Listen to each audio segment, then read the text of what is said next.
couple of caveats. So we're going to be talking about stigma and substance use disorders.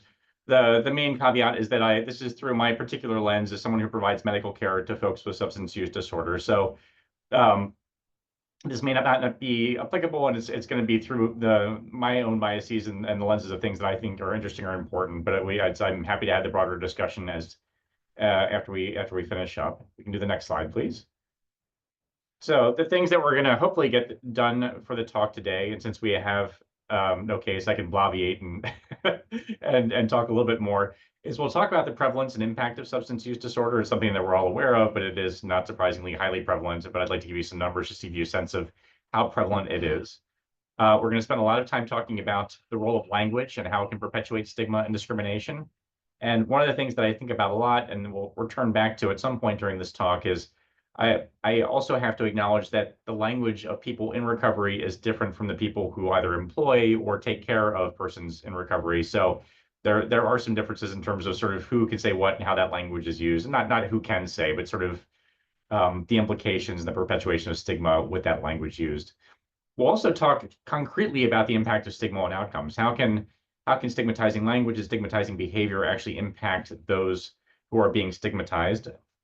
We'll be talking throughout about the role of addiction as a chronic disease model. And so I think this is very much true, and we'll talk about this, but I think I maybe mentioned in our first talk, I view substance use disorder almost identically to the way that I view diabetes, in that there are genetic components, there are environmental components, and when those things coalesce, then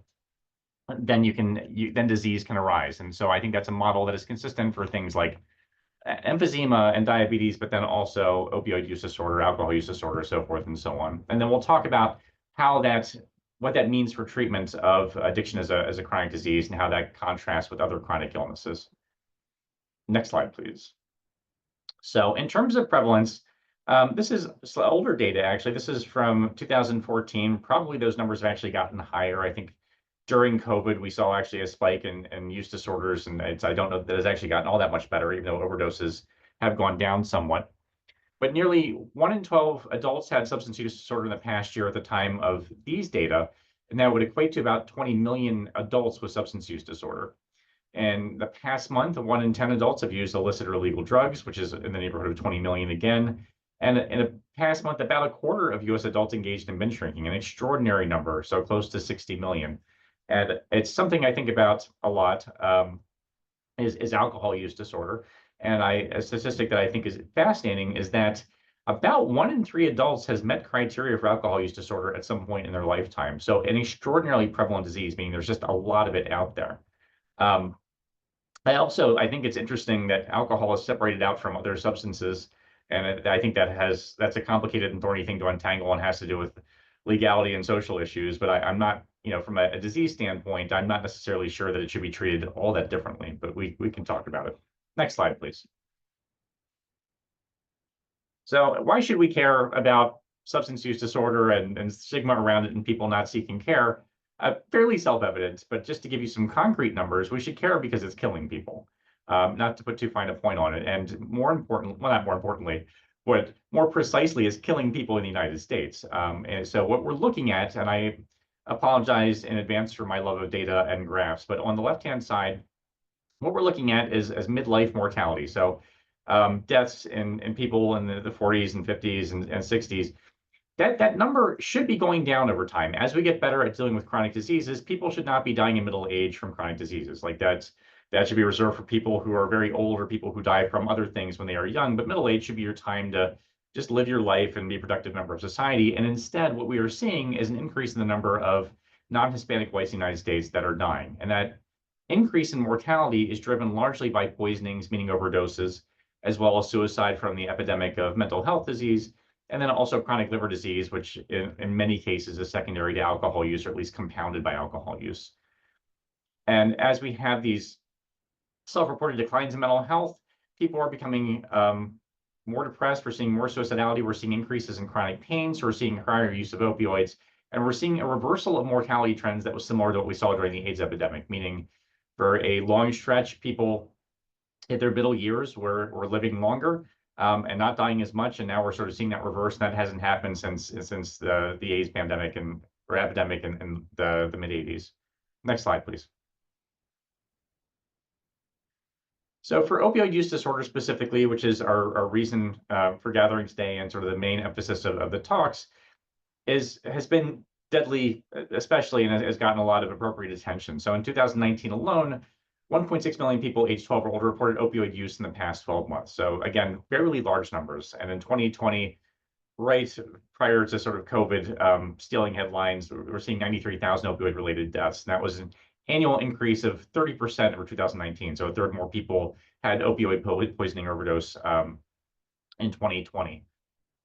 In primary care, it is probably under-recognized, but about 1% of patients seeking primary care have documented opioid use disorder. And of that 1%, only about 20% of those people actually received treatment of some kind in the year 2019. And I have no reason to believe that has gotten much better.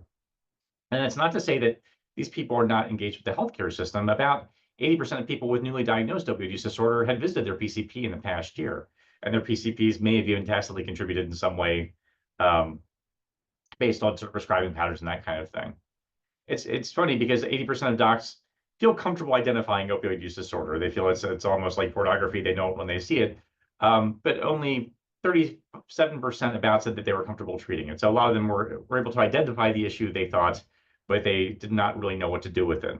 On the right-hand side, this is a classic slide that I feel like I'm mandated by law to include in every presentation when we're talking about opioid overdose, and poisonings, is there are these waves of deaths that occurred. And wave one was the prescription opioid epidemic that started in the 90s with OxyContin, and then wave two happened as heroin came around, and wave three is when heroin was supplanted by fentanyl. We are currently in the midst of a fourth wave where we're actually seeing opioid overdoses that are a result of actually stimulants that that have fentanyl and other opioids in them. So accidental, I mean, all poisonings are accidental, but we're seeing stimulant use, but that actually is causing deaths from opioid use inadvertently. Next slide, please. Again, sort of more things just indicating that this is indeed a problem. So as time passed from the 1999 to 2022, we saw a steady increase in opioid deaths, and that's from any opioid. Prescription opioids, we're actually seeing the number go down, though that has not really impacted overall opioid deaths all that much. The prescription opioids, in part, was a response to CDC laying out, the Centers for Disease Control giving out some guidelines and saying, hey, please stop just prescribing opioids willy-nilly. And then doctors responded by just cutting a lot of patients off entirely. That actually led to some downstream catastrophic consequences where people who'd been receiving opioids for chronic pain were suddenly without their medications and had to seek help elsewhere. And often that came in the form of street drugs, which would include heroin and fentanyl. So there were some inadvertent side effects from the decrease in opioid prescribing by physicians, but in any case, the prescription opioid deaths have decreased over time as a response to them. Next slide, please.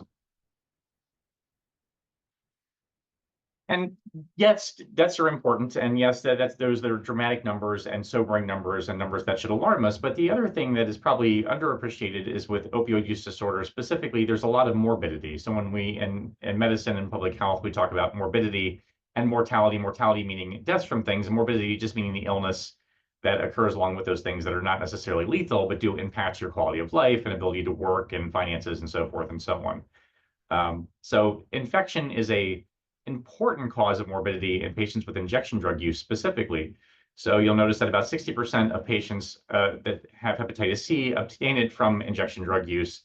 About 15%, I know that number is probably inflated actually, is estimated to be from sexual transmission, 10% from transfusions. That would predate when we were doing universal screening. And then 15% of just other stuff, either it's not identified or it's from a healthcare setting or a needle stick or hemodialysis or something along those lines. So there's hepatitis C is one example, but there's also plenty of other things. So there's HIV, can be spread through injection drug use. You can get heart valve infections, so what's called endocarditis from needles that are contaminated that are used for injection. There is some geographic variation in terms of needle licking, which I know it sounds perhaps odd, but when I was in North Philadelphia, it was very common to hear that patients would lick the needles prior to injection. And as we know, that mouths are just full of gross stuff, and unfortunately, that introduces a lot of potential bacteria in the bloodstream that could lead to complicated infections, both from the skin and soft tissues, but then also through the bloodstream, it could spread elsewhere, including to the heart and other places too. Other injection practices, just environmental dirt, using unclean water, using lemon juice to dissolve certain substances, all these things have the potential to introduce bacteria into the body and cause downstream infection. So in addition to deaths, you can have plenty of infection-related illnesses that result from injection drug use. Next slide, please. So there's a lot of consequences from substance use. It can kill you, it can cause chronic health issues, but there are still a lot of folks that do not seek care. And one of the main drivers of that is the presence of stigma and bias in the healthcare setting. And there's also a more broad sort of societal stigma and bias as well.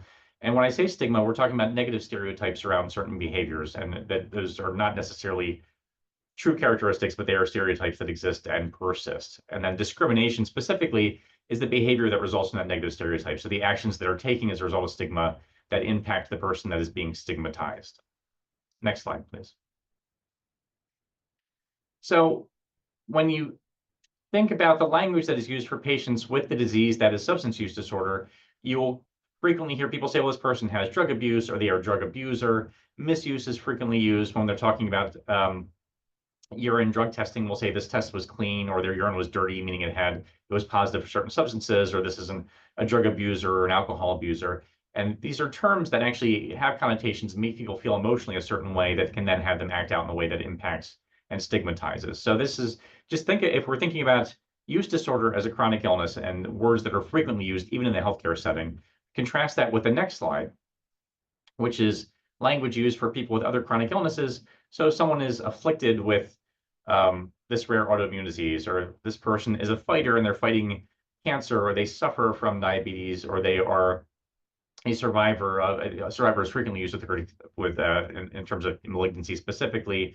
They are referred to as a patient as opposed to a user or abuser.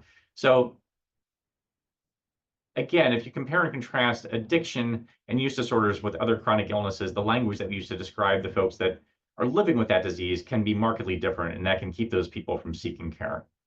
Next slide, please.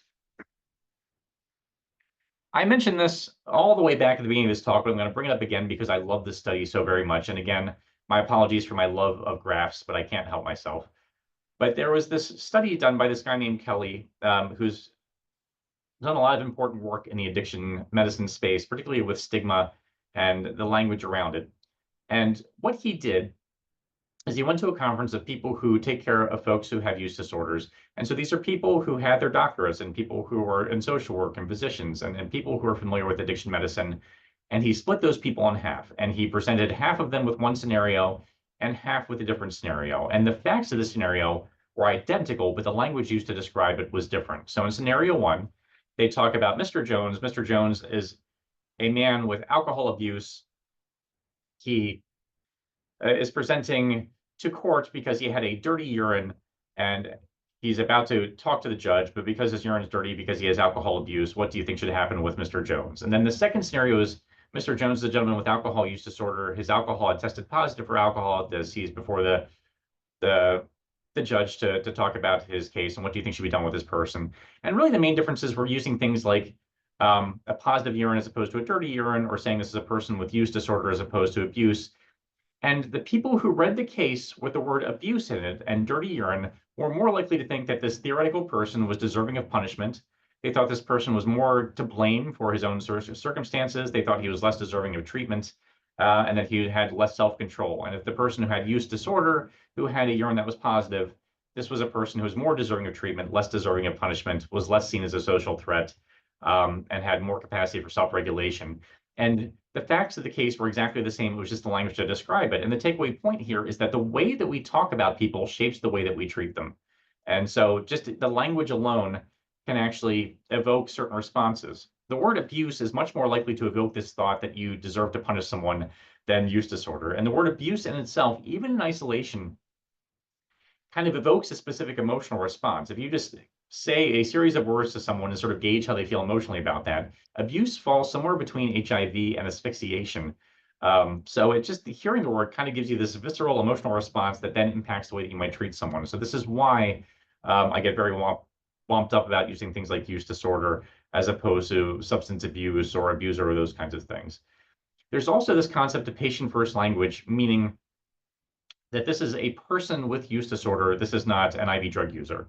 What you do is actually make the patient the center and not their illness or not the issue that you're discussing. This is consistent for a lot of diseases, so you should be saying this is a person with diabetes and not a diabetic. This is, there's lots of cases where this is probably true. I will say there are certain exceptions. I think there are folks in the autistic community who would prefer to say that I'm an autistic person, and they actually view that autism is an important part of their identity. But those are exceptions to the rule. In general, we should be using patient-first language, and I hope that makes some kind of sense. And we can talk about it more if you like. Next slide, please. So this is a copied slide from previously, but again, I just like to recap our terms here. So addiction is the common name for severe substance use disorder. So this is associated with compulsive or uncontrolled use of one or more substances. This is characterized by the loss of control. It's a chronic brain disease that has the potential for both recurrence as well as recovery. And addiction is different than dependence. So dependence is a physiological state. So it is just a fact of biology in which an individual only functions normally in the presence of a substance, and they experience disturbance when the substance is removed. So you can be dependent on something without being addicted necessarily. The addiction is the emotional response, and the compulsive use, the dependence, is the physiologic state. So there's a little bit of a difference. Tolerance is being able to, is an expected response to needing more of a substance to achieve the same effect. And you think of that with alcohol. So I used to only need 2 or 3 beers to feel good. Now it takes like 5 or 6. So that's what we typically think of, but you can see this with medications across the board. You can see this with antidepressants and high blood pressure medications. So again, these are physiologic addictions and not conditions, and not the same thing as addiction. And withdrawal occurs when you have symptoms that are bothersome in the absence of the substance. So if the substance is discontinued and then you feel awful, that is withdrawal symptoms. And again, this is not addiction. This is just a physiological state that is expected. So you can have withdrawal symptoms without being addicted necessarily. And these can manifest as nausea and vomiting and muscle aches, or stress or anxiety, or worsening depression. So I know these feel like they are almost the same thing, but there is some nuance here. Addiction specifically is the behavior and the distress that comes from the behavior, whereas things like tolerance and withdrawal are physiologic states that are expected and can be seen across the board with many, many classes of medications. Next slide, please. So again, through the lens of my role as a clinician, this is a little bit different in people in the recovery community, but instead of abuse, I try to use the word use disorder. Instead of centering the behavior, instead of saying addict or user or abuser, I say this is a person with use disorder. Rather than saying someone is clean or sober, I say they are absent or in remission. And the reason for that is specifically is clean versus dirty both have connotations, and dirty sort of suggests filthy and unclean in a way that again can sort of evoke an emotional response that is different than saying that a urine is positive for a certain substance. And so that's the next point, dirty urine. Instead of saying shooting up, or you're sort of using language along those lines, again, as a clinician, I prefer sort of injection use or injection drug use. There are even some people who argue that instead of medication-assisted treatment, which I personally think is probably perfectly fine, we should just be saying pharmacotherapy or medications for opioid use disorder. The idea is that the medications are not assisting the treatment, the medications are the treatment, but I think there is some discussion that can be had in that specific point. And again, as a clinician, I would try to avoid phrases from saying the patient was drunk or the patient was getting high. Instead, I would say that they were intoxicated. And I think that probably translates to the managerial and sort of business side of things as well. Next slide, please. Things that substance use disorder is not, is it should not be characterized as some moral or spiritual failing. Someone was just not strong enough and that's how they developed it. That is not a thing. It is not a lack of willpower or a lack of responsibility. Again, this is a disease that is hallmarked by the loss of control. It is not a character defect. It is not a personality type that is predisposed to addiction. It is a chronic illness, and it is not a specific personality type that has things like denial and rationalization as part of it. These are beliefs that can actually perpetuate stigma in a way that is not helpful. Next slide, please. So again, you're probably sick of hearing me say this, but I will keep saying it over and over again because I just think it's important to reiterate that it is a primary chronic brain disease characterized by compulsive substance seeking and use despite harmful consequences. So when I am doing an assessment in my office, it is not sufficient to have someone has tolerance and withdrawal because these are expected. If I prescribe someone oxycodone for 20 years, they're going to need a higher dose at the end of those 20 years to have the same effect, and they're going to feel bad if I stop the medication. That does not necessarily mean they're addicted. However, if they're using it and it is leading to distress, if they spend a lot of time thinking about it, if it is causing issues with their work environment or their home life, or if they use despite dangerous consequences, then we have drifted into addiction and use disorder territory. And like any chronic disease, there are cycles of relapse and remission. So there may be periods of stability where someone is doing well, and there may be returns to use or flares of the disease state, and that is almost expected. I see a question in the chat, by the way, are antidepressants considered pharmacology? They absolutely are. So in the same way that with opioids, you can develop tolerance and have withdrawal symptoms, you can experience those same things with antidepressants. And that is not necessarily addiction. That's just an expected physiologic outcome. Thank you for the question, Stephanie. And there is, and someone had asked me about this before, there is a significant genetic component to use disorder and addiction. About 50% it's estimated. And this is based on twin studies and large sort of data sets that look at if identical twins both have substance use disorder and what are the circumstances around those things. And so it's obviously not an exact science. They've not identified the single gene responsible for use disorder and addiction, but there is certainly a strong genetic component, estimated about 50%. I'll leave it there. Next slide, please. So what I would like you to do is think about substance use disorder and addiction as chronic illness. So going back to my diabetes paradigm, chronic illnesses have certain similar features. They all have some degree of heritability, and I think this is true of all disease. When I was in medical school, there's a rheumatologist who taught a class, and I never forget this. His big takeaway point is all disease is biopsychosocial economic. So there's not sort of one thing that causes illness, with the exception of getting hit by a car. But like there's lots of things that go into chronic illness. And some of those things are genetics. Some of those things are exposure to the environment. Some of those things are behaviors. Some of those things are whether you respond to the appropriate treatment. There are also there is a biological and physiologic basis to these things, and chronic illnesses by definition are ongoing and long-term. So I sort of made the half joke about being hit by a car, but chronic illnesses are things that are ongoing and progressive and can involve recurrences. So there is an interaction between biology and genes and the environment. So again, going back to the diabetes model, I think we know people who sort of eat anything that they want and just never gain a pound and do not have diabetes. And we know patients that have diabetes who even a little bit of sugar in their blood sugar spike. So it's not just the presence of sugar. There is some heritable component. There is something in their makeup that predisposes them to sensitivity to sugar. Or if you think about lung cancer, I think we've all known people, oh, my Uncle Steve smoked 17 packs a day for 50 years and he was fine. That does not mean there's not a relationship between tobacco use, but Uncle Steve had good genetics, and there are people who had probably more of a genetic predisposition and some bad luck that led to lung cancer in the setting of tobacco exposure. So it's this interplay between biology and between the environment that leads to chronic illnesses. Next slide, please.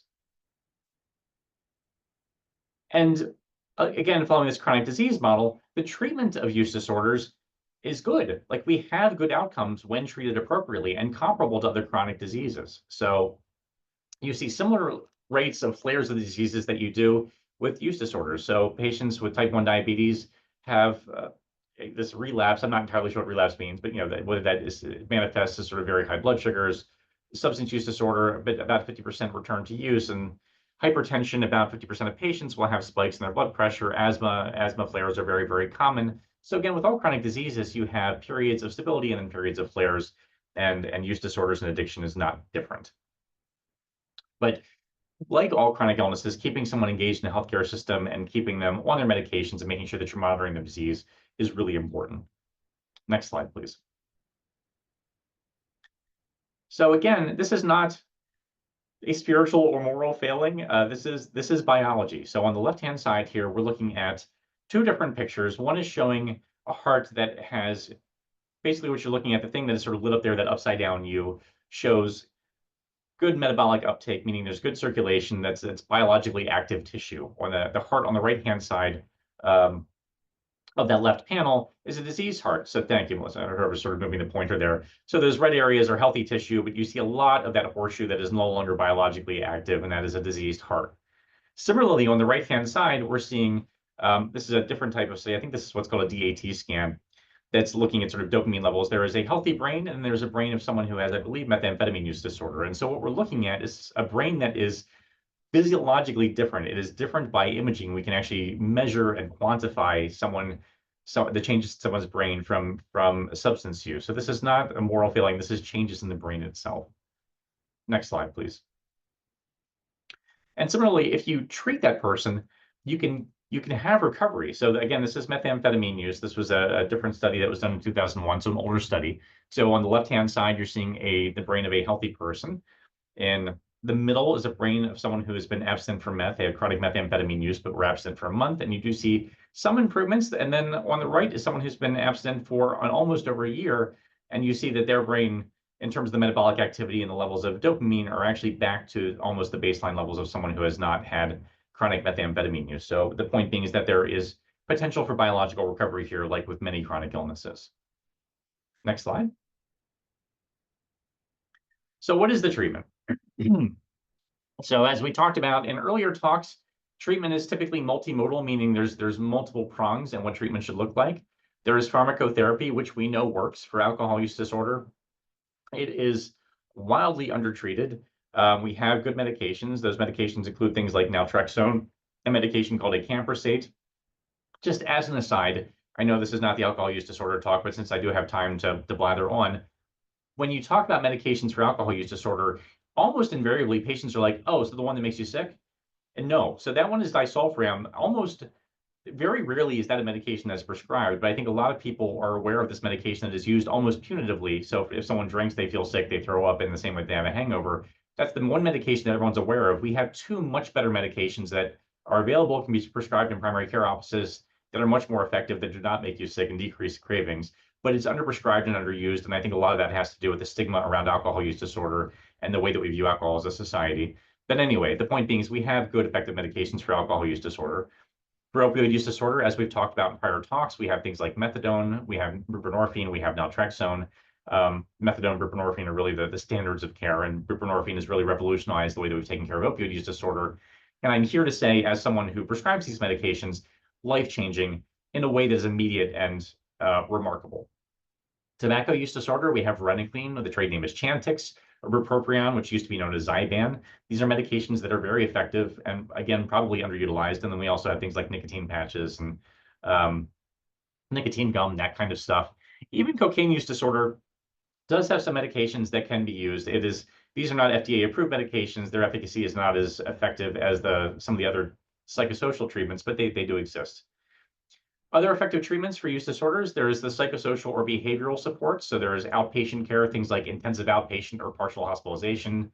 There is residential treatments where people stay inpatient and receive really intensive counseling in addition to possible pharmacotherapy and support in that way. There are treatments like cognitive behavioral therapy and other very sort of specific mental health treatments as well. And then there's the other recovery support. So these mutual support programs, things like Alcoholics Anonymous or Narcotics Anonymous, these mutual support programs, or things like Smart Recovery, that are also components of treatment for substance use disorder. So the point being is that we have multiple prongs of an effective treatment strategy for use disorder that are probably underutilized across the board. Next slide, please.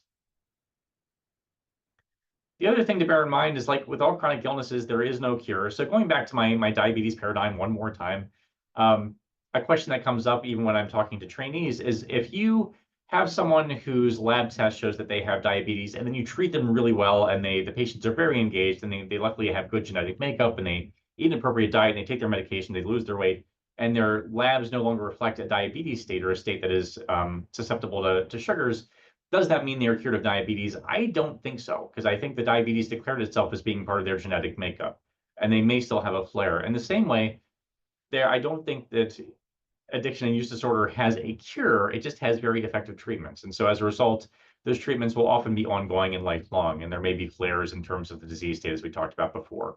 There is no one treatment plan that is perfect for everyone. It's going to look differently. Some people respond remarkably well to medications alone. Some people really, really benefit from the counseling, the behavioral support. Some people really think that the mutual support programs are the main thing that is sustaining them, and the other things, maybe medications are contrary to their beliefs in terms of what treatments work for them.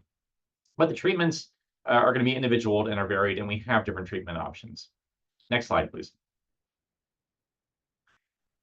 And often the conversation that comes up in the office is how long do I have to be on these medications for, doc? This is something I hear all the time. And what does treatment look like? And again, this is a chronic illness. And a lot of the times this treatment is long-term or lifelong. And which is not to say it's not worth trying folks off of their medication treatment, specifically if they have the right supports in place. But oftentimes it turns out that the treatment with medication is an important prong of their treatment regimen and that they are on it chronically. The goal is not just to reduce or stop opioid use. The goal is to also improve health and social functioning. So like we talked about before with previous treatments, yes, abstinence is a worthy goal for a lot of people. It's sometimes not the patient's goal necessarily. And sometimes our goal is to use in a way that is safe and reduce overdoses and not contract infectious diseases. And I think those are all really important outcomes. If we manage to keep someone out of jail and we manage to keep someone from contracting hepatitis C and we keep someone from overdosing, those are still wins and those are still meaningful outcomes, though abstinence is an important outcome for many people and I think an important measure of treatment success. Just the fact that you need treatment is not indicative of treatment failure. In fact, quite the contrary. If the treatment is effective, then that means the treatment is working. So it's a good cost-effective way of prolonging life and improving quality of life for the folks that need to be on treatment lifelong, recognizing that all treatments, whether we're talking the psychosocial or medication, can be a burden and take some time and investment, whether it's financial or otherwise, and have side effects. Usually the benefits outweigh the risks in most cases. Next slide, please. So a great quote that I like very much: there is a profound gap between the science of addiction and our current practice. And this is the result of decades of marginalizing addiction as a social problem rather than treating it as a medical condition. Much of what passes for treatment of addiction bears little resemblance to the treatment of other health conditions. And there are still I shouldn't say so-called, but there are still treatment options out there. There are clinics that exist that do not offer medications, that do these painful detoxes that are not evidence-based, that result in harms. And I think a lot of this stems from this sort of punitive view that someone did this to themselves and therefore they don't deserve to be comfortable, and as part of their recovery, they don't deserve to feel well.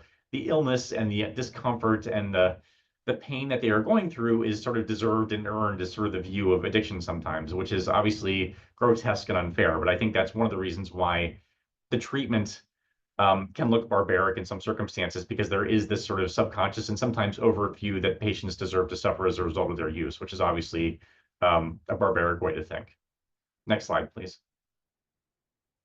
So again, thinking about this as a chronic disease model, imagine that you have crushing chest pain and you go to the hospital and you're told that you're having a heart attack. What if you went to the hospital, you go to the emergency department, you're having a heart attack, and they're like, well, this is really, when you think about this, this is your fault. It's really the result of the choices that you made. Perhaps if you spend a little bit more time on the exercise bike and maybe skip the cheeseburger, probably you wouldn't be having a heart attack. So kind of this is on you. So if someone said that, that would be unthinkable if you're presenting in the emergency department with an ongoing heart attack and you were denied treatment because really this is something you did to yourself. Or what if you're showing up, you're having crushing chest pain, and like, listen, there's not a whole lot we can do for you right now. Here's a list of cardiologists and cath labs you can go to. Give them a call when we send you home, and we might be able to see you back in a week or two. Again, unthinkable in this particular circumstance, but I'm here to tell you that, as we showed in earlier slides, patients with opioid use disorder die without treatment. So this is not an absurd exaggeration, but this is something that happens all the time, where someone might show up to the emergency department in acute withdrawal and just be told that they need to follow up with an outpatient addiction medicine treatment and not be given the standard of care. Or what if your treatment was conditional upon counseling? What if saying, well, we can give you a medication that's going to make you feel better, but you need to do this thing that you absolutely do not want to do and that you don't find any benefit to? And what if instead of you go to the hospital, you have a heart attack, you go to the cath lab, they place stents in your heart, you're in the hospital, and you have more chest pain, they're like, well, that's it. If you're going to keep having chest pain, you need to get out of here. So treating this return to use as a failure that is your fault. Again, absurd when you frame it like that, but with use disorder, this is something that happens all the time. And rather than viewing a return to use as meaning we need to escalate treatment or look at other treatment options, we're just like, well, then we give up on you. So this is, again, if we look at addiction and use disorders as part of the chronic disease model, these kind of things become unthinkable, which is really the reason why we should think about it in that way. Next slide, please. Instead, what if the only prerequisite for treatment was just having the disease? That's a better world that we're looking for. What if the system existed to offer on-demand treatment to people who need it, and the people who need it the most are triaged the most effectively? What if instead of being fired for having symptoms, you were actually your care was escalated? So, for instance, imagine someone who is being treated for opioid use disorder and their urine comes back positive for fentanyl. That is not a reason to stop someone's medication. If anything, maybe we should be increasing the dose. Maybe we should be seeing what counseling options exist. Maybe we should see what else we can do to sort of reduce this return to use and not treat this as a failure or as some sort of slight on the treatment itself. What if instead of treating medications as a substitute, patients were encouraged to go on medications? And what if patients were offered a menu of treatment options rather than being given an ultimatum? Next slide, please. The reason care looks different is because of stigma, and this is going back to the point of this talk. In a World Health Organization, of the 18 most stigmatized problems in 14 countries, drug use was ranked #1, alcohol use ranked #4. And again, I find it kind of interesting that alcohol is separated out as different from other drugs. I don't know, I know why that's the case, but I'm not sure it necessarily should be. There's also stigma associated with the poor mental and physical health among folks who use drugs. So drug use, substance use disorder, opioid use disorder, alcohol use disorder, these are often comorbid, meaning they coexist with things like depression and anxiety, and there's certainly stigma among mental health disorders as well. And stigma is among one of the top reasons why people don't access treatment. They feel judged, they feel shamed, and why should I go to a place that's going to treat me like dirt? Period, end of sentence. And it's a fair question to ask. Next slide, please. And the types of stigma that exist come from all over. There's stigma from within. Patients with use disorder will often feel self-blame. They will feel hopeless. They will feel unlistened to and unheard. There's a lot of guilt with many use disorders. There is stigma from the recovery community. There is a contingent of folks who believe that medications for use disorder are just substituting one addiction for another, which I don't agree. That's like saying someone's substituting insulin when they're receiving that for diabetes. There is stigma from clinicians that think the treatment is ineffective, or they don't feel comfortable with it, or they don't want to take care of those types of patients. And there is stigma from just society writ large saying that this is a choice as opposed to an actual disease process. And all of these stigmas lead to behaviors that keep people from seeking care and seeking care that is effective. Next slide, please. Other things to think about. This is happily less the case, but people with substance use disorder and that are on medications, if they are hospitalized, there was a period of time where they might not be accepted at post-acute care facilities, meaning they might not be able to go to a skilled nursing facility or a rehab program because they could not receive the medications they were retreating with there. People who are up for organ transplantation with a history of use disorder who are on therapies might not be treated in the same way. And again, that's just gross discrimination, by the way, and there have been places that have been successfully sued for this very type of circumstance, but that's not to say it doesn't still exist. And people who are mandated treatment as a condition of probation, who have positive toxicology despite treatment adherence, can actually go back to jail, meaning if someone is being treated for substance use disorder and they're on parole and they're going to come back because they've had it and shows a return to use, they could be in prison. So they could actually face jail time for what is an expected part of a disease process, which is, again, a stigma that exists and may prevent someone from seeking appropriate treatment. Next slide, please. The effects of these things are multifold. It erodes the confidence that substance use is a valid and treatable health condition. So people, again, view it as more of a moral failing.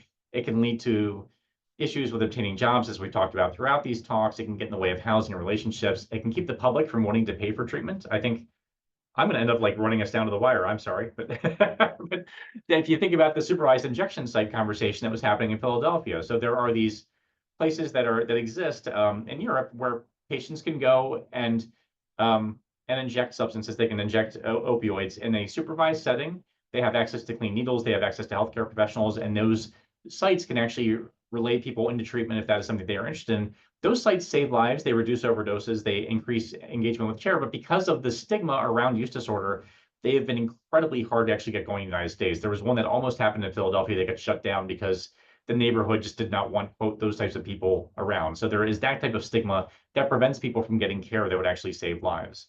And it also keeps people from wanting their tax dollars spent on things like that. The stigma, as we talked about, can keep people from seeking help and can impact clinical care and treatment decisions. When I was practicing in Philadelphia, the hospital I was in, I'm proud to say, actually had a fairly good reputation among people who injected drugs as being kind and accepting and providing medications. There were other hospitals that did not have that same reputation, and patients would invariably say, I don't want to go there. They treat me like I'm a junkie, or they treat me like dirt. So it would keep people from accessing care at a hospital because they knew they'd be treated badly because of their use disorder or even just their use.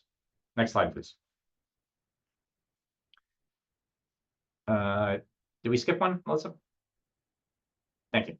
Real quick, again, going back to this idea of language impacting outcomes, there was a study that happened fairly recently. If you go through the patient's medical record and read discharge summaries, meaning the sort of summary of what happened when the patient was hospitalized, the use of stigmatizing language, so things like abuse and user and dirty and those kinds of things, was fairly common and written by clinicians. So this summary of care included language that I think was harmful and perpetuated stigma. In the charts of the people whose discharge summaries were written in best practice language, those patients were much more likely to be referred to treatment. And some of that may just reflect the comfort with the person taking care of the patient with use disorder and addiction, but it also shows that language matters. And when we use appropriate language to talk about use disorder, people have better outcomes. Next slide. And it works. These treatments work. The use of opioid agonist medication to treat opioid use disorders has always had its critics. Many people, including some policymakers, authorities, the criminal justice system, and treatment providers, have viewed maintenance treatments as substituting one substance for another and have adhered instead to an abstinence-only philosophy that avoids the use of medications, especially those that activate opioid receptors. And the point being is that withholding these medications increases the risk of overdose and death. We have decades of research to show that when you treat this with medications, people are less likely to die and less likely to overdose and less likely to go to prison and less likely to get diseases and on and on and on. Next slide. A couple of quotes from patients who, if I hadn't been so sick, meaning going through opioid withdrawal, if they would just list about my drug needs, I would stay in the hospital. They'd just take it seriously. So this is from someone who felt like they just had to leave prior to the completion of their medical care because their withdrawal was not being treated appropriately. Similarly, I wouldn't be leaving the hospital. It would make me want to deal with my medical issues. I would stay there because when I'm there in the hospital, I want to use drugs. And a lot of people go to the hospital, they're drug users, and they leave the hospital because they want to do drugs. So again, there we have a lot of patients that will leave prior to the completion of their medical workup just because their withdrawal symptoms and their use disorder is not being treated appropriately. The hospital should ask the person, do you need anything? Are you using anything? Heroin is an addictive drug. If my doctor was giving me pain medication, then I wouldn't have to use heroin. If you're a junkie and go to the hospital, they won't give you anything. How do you expect you to stay? And again, these are quotes from 2016. So this is not the distant past. And this is, again, patients who oftentimes, if someone has a history of injection drug use or opioid use disorder, they will not get their pain appropriately treated when they are hospitalized. And so in addition to going through withdrawal, they'll have significant pain. And it's impossible to blame this person for then leaving prior to the completion of their care, because why should they expect it to suffer needlessly and be treated badly? Next slide, please. So more quotes. Patients are fear of, they think their treatment of pain and withdrawal symptoms are very variable, which is certainly true. And someone says it's like the Civil War. He's a trooper, get out the saw, which is kind of funny, but also awful at the same time. Patients fear that they'll be punished. And again, very speaking to the stigma here, I mentioned that I would need methadone, and I heard one of them chuckle in a negative, condescending way. You're very sensitive because you expect problems getting adequate pain management because you have a history of drug use. He showed me that he was actually in the opposite corner across the ring from me. So again, viewing this as an adversarial relationship just because this patient was on an appropriate medication for their illness. Next slide. So with all of that, thank you for letting me ramble on. As Melissa warned you, I like this talk, so I tend to go over long with this one in particular. But substance use disorder, very prevalent. You know folks that have it. Even if you don't know that you know. It is also very stigmatized and talked about in a way that keeps people from seeking very effective treatments. This stigmatizing language can lead to delays in care and worse outcomes. So as we go through life, regardless of the setting, whether we're talking about the employment sphere or the clinical sphere or just in life in general, just be mindful of the language. And if you can role model non-stigmatizing language for others, you're doing God's work and making life better for many people. And I will say that this group in particular has done a remarkable job. I think in the conversations we've had through cases, the language they've used, everyone has been exceedingly sensitive and thoughtful and kind. So thank you for that. I feel like I'm speaking to the choir here, but I appreciate you giving me the chance to give this talk. And I see already, oh, by the way, these slides were adapted in part from Sarah Wakeman, who is a hero. She